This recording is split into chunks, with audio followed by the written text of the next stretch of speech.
คู่วู้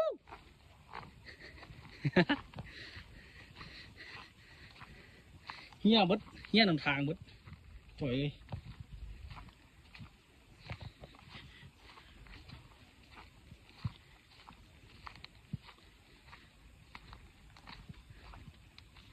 บุ้งเขาถอยไว้เท่าบุ้งเลี้ยวเลย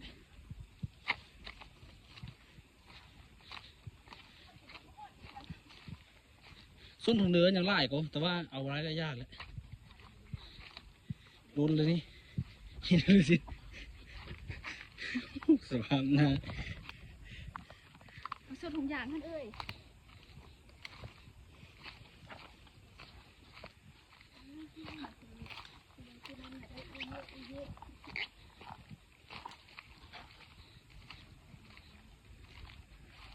เต็มคู่เต็มทุงยางเพื่อก็ได้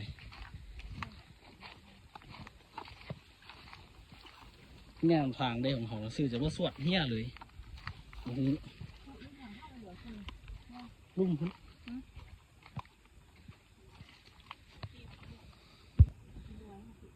แม่นเลย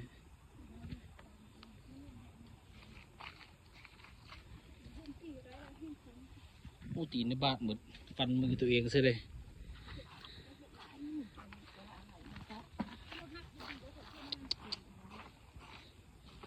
ของอีจ่อยเพิ่นแน่นได้หันของอีจ่อยมันเบื่อน้อยนี่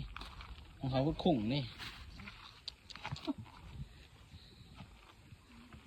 เอาหนูวันนี้ก็เกียบตัวออกเดินทางกลับทางเก้าวันนี้นะเพื่อก็ได้เห็ดหลายละได้ผู้ละคู่ได้ผู้ละทงละน้ำทางเก้าไปทางเก้ากลับทางเก้าเลยแหละ4-5 นาทีก็ฮอดแล้ว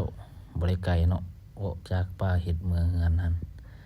แต่ยอมแต่ทางนั่นแหละฝนก็ตกเอาแท้ว่าฝนก็ได้นะบ่เซาจักเทื่อยอมเลยเป็นเดือนแล้ว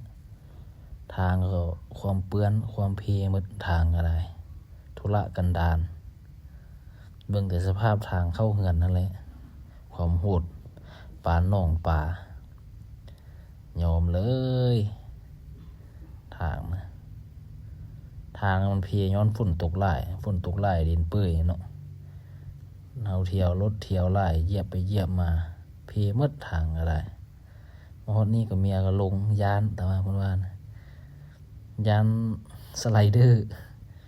เพราะว่าเพิ่นก็ถือพาได้5 เดือนแล้วนี่เอาลูกผู้ที่2อีกแล้ว